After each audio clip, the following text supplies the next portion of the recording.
Hello दोस्तों, welcome to my channel. Hope is good. I hope कि आप लोग बहुत अच्छे होंगे। And first of all congratulation सभी को जिन्होंने अपना सुप्रीम कोर्ट का जो एग्जाम है उसका टीयर 1 क्वालिफाई किया है। ठीक है। और आज मैं ना एक थोड़ा सा आप लोगों को ना चीज़ों से रूबरू करना चाह रहा हूँ, जो कि एक डिटेल एनालिसिस है हमारे रिजल्ट का। और ये वीडियो जो है थोड़ा सा लंबा हो सकता है, हालांकि मैं अवॉइड करता हूँ कि ज़्यादा लंबी वीडियो ना हो, क्योंकि लोगों का जो है ना मतलब वो थोड़ी बोरिंग होने लगती है आखिरी में जाते जाते। बट आप यकीन मानिए, ये मेरी पहली एक लंबी वीडियो होगी आपके डिटेल एनालिसिस के ऊपर, तो पूरी देखना। तो इसमें मैं वीडियो में आप लोगों को बता देता हूँ कि मैं क्या क्या बताने वाला हूँ। सबसे पहले मैं आपको रिजल्ट का जो है हमारा डिटेल एनालिसिस करूंगा। पुराने वाला जो हमारा रिजल्ट है उसे थोड़ा कंपेयर कर देता हूँ, और मैं आपको ये बता देता हूँ कि कंपटीशन इस बार कितना हाई है। और जो मैंने रिजल्ट जो मतलब एनालिसिस किया है ना, उसे पता लग रहा है कि इतना टफ है इस बार कंपटीशन की आप यकीन ही नहीं मान सकते। जो आप फिगर्स देखेंगे ना वो बहुत ही खतरनाक है। जब हमारा एग्जाम नहीं होता है टीयर 1, उससे होने से पहले जब एनालिसिस चीजों की होती हैं, तो उसमें क्या होता है ना कि कितने यूं ही बच्चे फॉर्म भर देते हैं, यूं ही एग्जाम दे आते हैं, कुछ होते हैं क्वालिफाई, कुछ नहीं होते। तो उससे एनालिसिस का कुछ पता नहीं लग पाता कि कंपटीशन कितना है।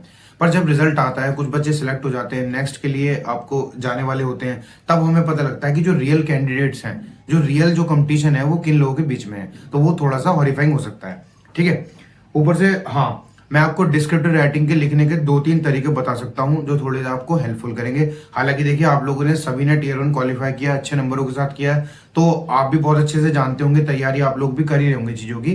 तो हो सकता है कि थोड़ी बहुत गाइडेंस आपको मिल पाए, बट इतना ये नहीं कि जैसे कि टाइपिंग का था। टाइपिंग में मैंने पूरी तरीके से आपको अपना एक्सपीरियंस शेयर किया, और हो सकता है कि आप लोगों को थोड़ी मदद मिली होगी आपका। और उसके बाद मैं आपके सारे कमेंट्स के जवाब दूंगा, और जितनी भी चीजें डिलेमा में है ना, मैं उनको जो उनकी जो है आपकी सारी चीजें बता देता हूँ।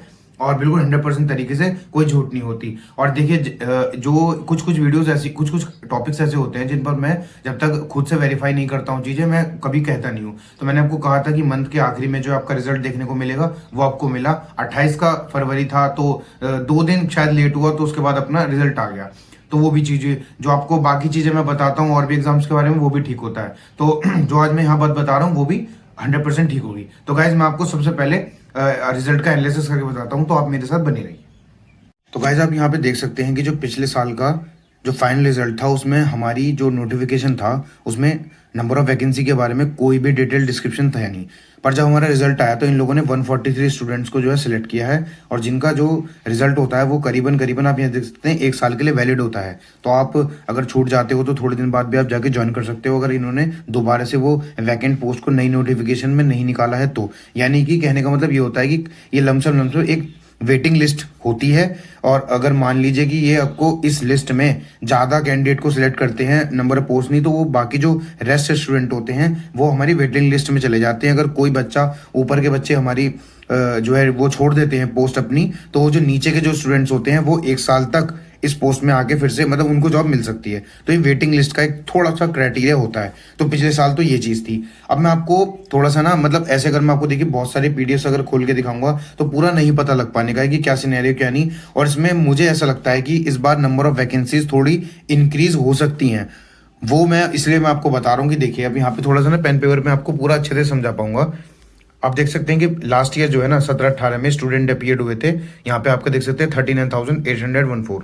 उसके बाद सीधा जब टाइपिंग, पिछली बार क्या हुआ था, अगले दिन टाइपिंग हुई थी, तो उसके बाद फिर इन्होंने डिस्क्रिप्टिव के लिए कॉल किया। तो अब जब हमारा इस साल जो है कि टाइपिंग का उसी दिन हो गया, बच्चे चुन लिए गए 5,000 कुछ जो है मतलब 5,000 समथिंग बच्चे अब डिस्क्रिप्टिव के लिए अपीयर होने वाले हैं। तो आप देख सकते हैं कि यहाँ पर ना नंबर ऑफ पोस्ट के हिसाब से 143 स्टूडेंट मतलब 143 पोस्ट थी, तो 1.2 टाइम्स ही लगभग इन्होंने बच्चे बुलाए थे आपके डिस्क्रिप्टिव राइटिंग के लिए। बट अगर आप इस साल यहाँ पर देखेंगे, इस साल ना इस बार 5239 स्टूडेंट्स को चूज किया गया है डिस्क्रिप्टिव राइटिंग के लिए, और पोस्ट है 210। तो आप देख सकते हैं यहाँ लमसम 25 गुना कंपटीशन है। प्रीवियसली जो है 1.2 टाइम्स था। तो मतलब बहुत ज़्यादा कंपटीशन है, बहुत ज़्यादा हाई कंपटीशन है। ठीक है। और मुझे ऐसा लगता है कि ये अगर वैकेंसी बढ़ाते हैं, अभी तो खैर 210 वैकेंसी हैं, बट अगर मान लो 250 वैकेंसी हो जाती हैं तो 0.05% स्टूडेंट चूज होंगे इन 5239 में, और अगर 300 होती हैं तो 0.06%। मतलब ये तो कंफर्म है कि नंबर ऑफ वैकेंसी बढ़ेंगी, ये बात मैं श्योर हूँ कि नंबर ऑफ वैकेंसी जरूर बढ़ेंगी।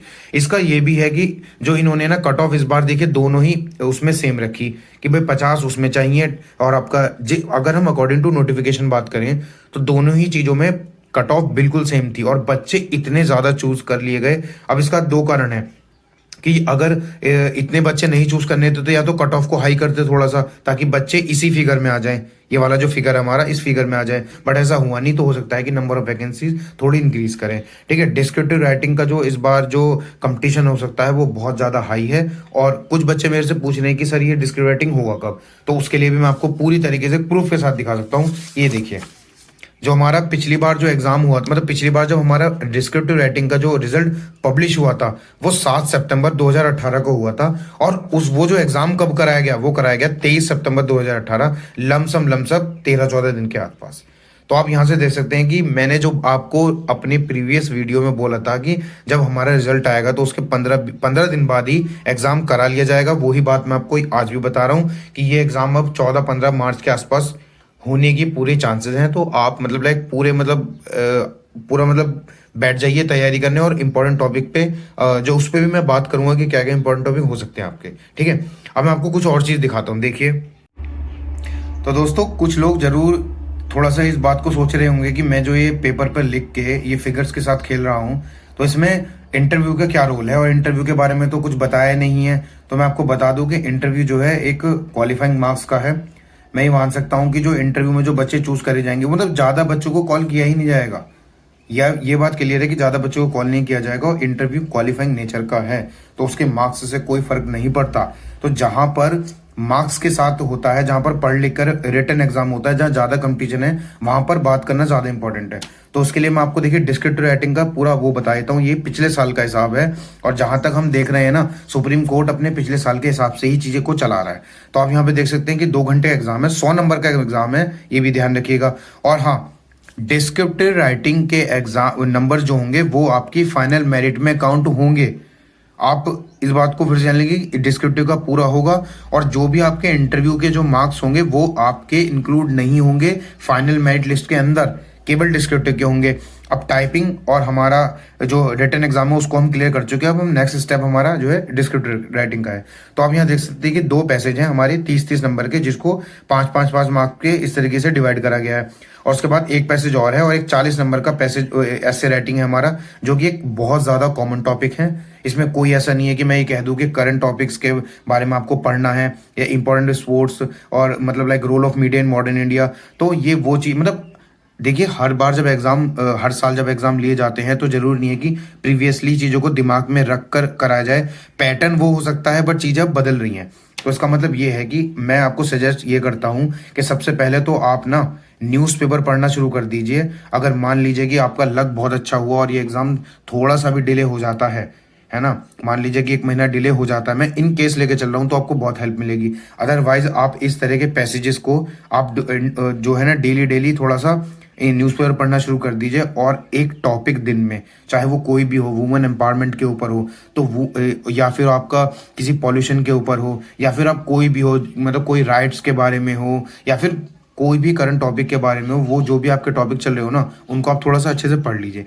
बाकी देखिए, एक चीज़ मैं आपको बता देता हूँ ये डिस्क्रिप्टिव राइटिंग के बारे में कि थोड़ा सा लोगों को कंफ्यूज होता है कि जैसे कि ये पैसेज हमारा दिया हुआ है यहाँ पर पूरा, इसको हमने रीड किया, उसके बाद ये जो क्वेश्चंस हैं कि हमें अपना मतलब जैसे कि पूरा गांधी जी के ऊपर है पूरा जो हमारा ऐसे है, तो right in your own words as to what Gandhi ji meant by self sufficiency. तो उसमें कुछ बच्चे क्या होंगे कि देखिए 5 नंबर का क्वेश्चन है। अब 5 नंबर के क्वेश्चन में कुछ बच्चे क्या होंगे कि यहाँ पे सेल्फ सफिशिएंसी की कोई डेफिनेशन दी होगी, उसे कॉपी करके लिख देंगे। तो उसका मतलब ये बिल्कुल नहीं है। यहाँ पर 5 नंबर का ही क्वेश्चन है तो आपको पूरा का पूरा एलोबरेट करना पड़ेगा। तो जब तक आपकी लिखने की प्रैक्टिस नहीं है ना और सोचने की कि इस सेल्फ सफिशिएंसी वर्ड को मैं कितना खींच सकता हूँ, अब इसमें वर्ड लिमिट तो दी नहीं है, इन क्वेश्चंस में वर्ड लिमिट कोई नहीं है, तो हम इसको थोड़ा सा खींच सकते हैं, इसको अच्छे से लिख सकते हैं। और जरूरी नहीं है कि सारी जो बातें हों वो हमारे पैसेज में लिखी हों तो वही लिखें, ऐसा जरूरी, क्योंकि पैसेज तो बहुत छोटा होगा। रिलेवेंट हम चीजें रिलेवेंट मतलब कोर जो एसेंशियल मीनिंग है उसका वो हमारा डूबना नहीं चाहिए, बट वो जो चीज़ है ना हम उसे अपनी लैंग्वेज में एलोबरेट कर सकते हैं।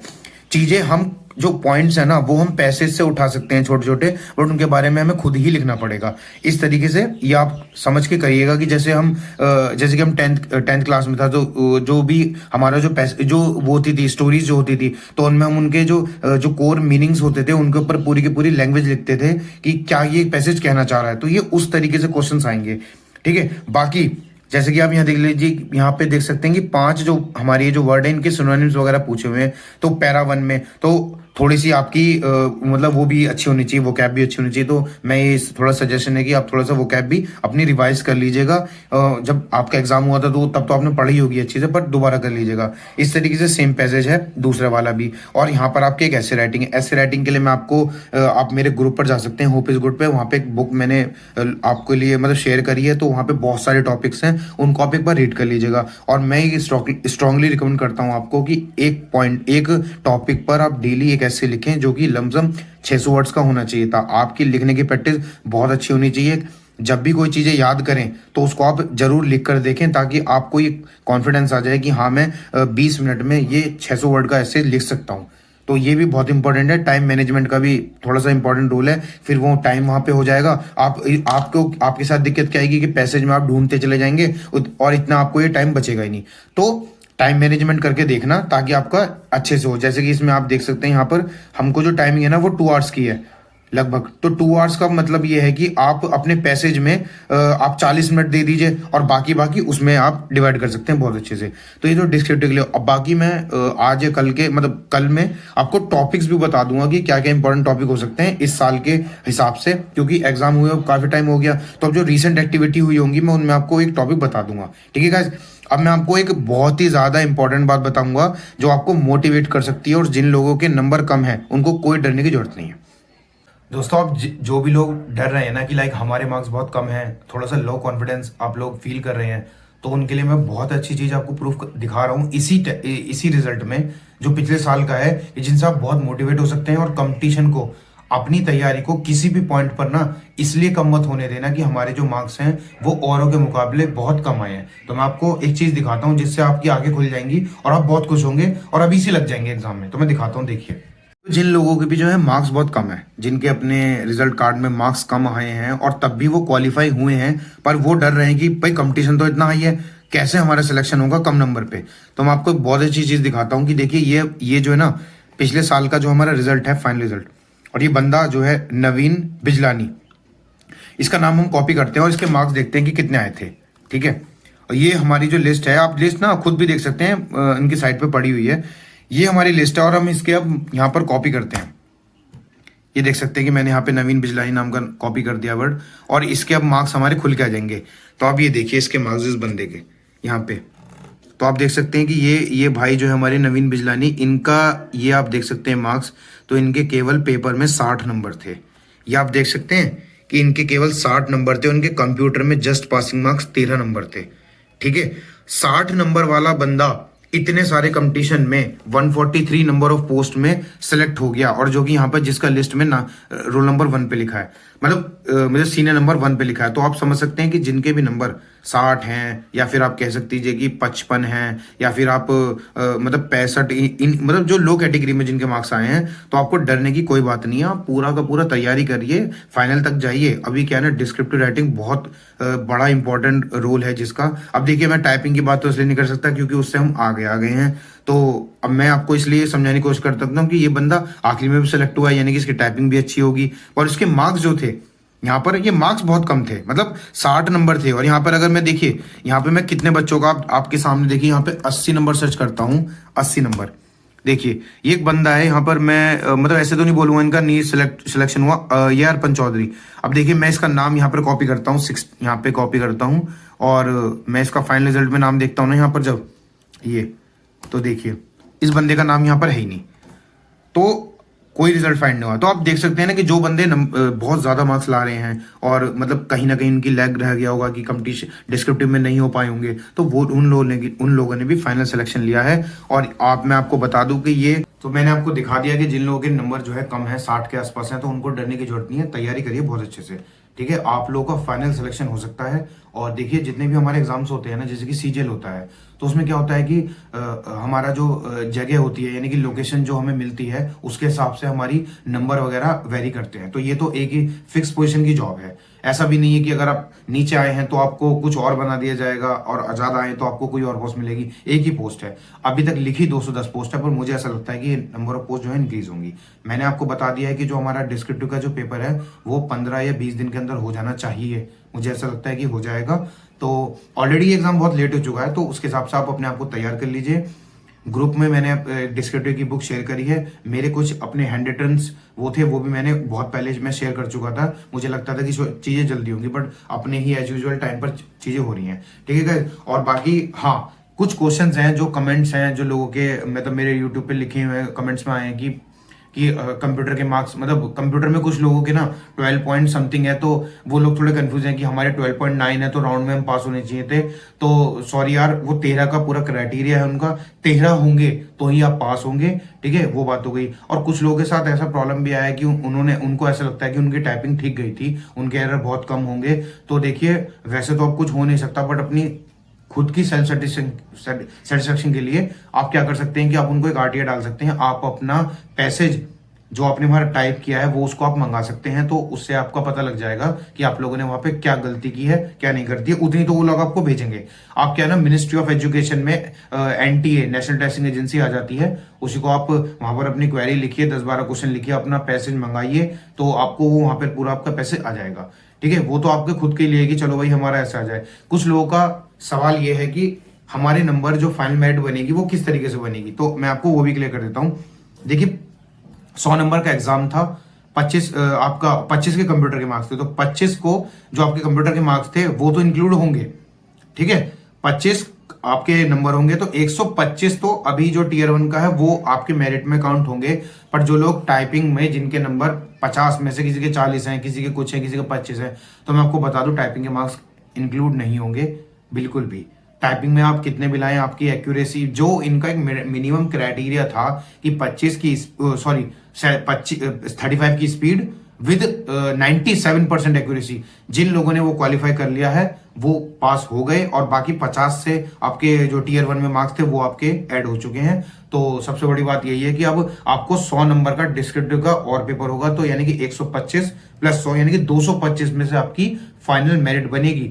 और आपको इंटरव्यू में भी मेरे ख्याल से ऐसे मिनिमम चाहिए होगा, अभी मैंने देखा नहीं है कि इंटरव्यू के कितने मार्क्स हैं, तो वो खैर जब वो आएगा वो स्टेज तो उसके बारे में बात करेंगे। अभी इंपॉर्टेंट यही है कि आप डिस्क्रिप्टिव में लगे रहिए, और भी कोई गाइडेंस होगी तो मैं आपको कर दूँ। हाँ दोस्तों, मेरी एक रिक्वेस्ट है आपसे कि जब तक ये एग्जाम चलता रहा, टाइपिंग में मेरी मतलब मैंने आपको थोड़ा बहुत गाइड कर पाया, पुराने सॉफ्टवेयर दे पाया, एक सॉफ्टवेयर भी, 2 सॉफ्टवेयर भी अवेलेबल कर पाया, तो यार आप मतलब चैनल को सब्सक्राइब करिए, थोड़ा सा ग्रो करना चाहता हूं मैं भी।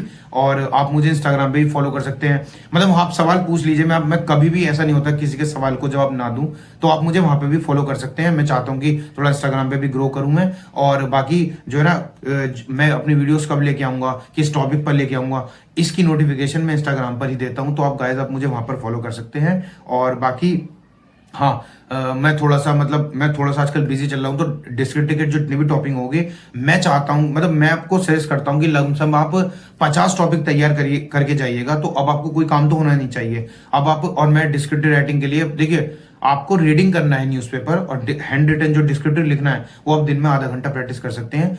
प्रैक्टिस भी मतलब ज्यादा से ज्यादा जल्दी से जल्दी फास्ट लिखने की कोशिश करना। सबसे ज्यादा आप स्पेलिंग्स पे, ग्रामर मिस्टेक आपकी नहीं होनी चाहिए, क्योंकि सुप्रीम कोर्ट में इंग्लिश में काम होता है, वहां ग्रामेटिकल मिस्टेक आपकी होंगी तो मार्क्स कटेंगे आपके, तो आप ध्यान रखिएगा। मैं आपको इतना भी एश्योर कर देता हूं कि जिन लोगों की जो सीजीएल में जैसे लेके आते हैं तो 60 नंबर तक तो लेके आते होंगे, इसमें ज्यादातर लोगों के मार्क्स वेरी नहीं करेंगे, क्योंकि वो, और जितना अच्छा, जरूरी नहीं है कि आप बहुत अच्छा लेके आए तो आपके मार्क्स बहुत अच्छे आएंगे। चेकिंग वाले पर भी, इंप्रेशन के ऊपर भी बात बनती है कि आप अपनी तरीके से बहुत अच्छा लिखाए हैं और पता लगा कि आपके मार्क्स बहुत कम आ गए, तो जो भी आप लिखे थोड़ा सा ना, मतलब ऐसा थोड़ा इन्फ्लुएंस कर दे, जो आपकी कॉपी चेक करे उनको इन्फ्लुएंस कर दे, थोड़ा ऐसा लिखेगा। और बाकी जितने भी आपके यूट्यूब पे जो भी कमेंट्स आएंगे, मैं थोड़े बहुत दिन में आपके सारे रिजॉल्व कर दूंगा।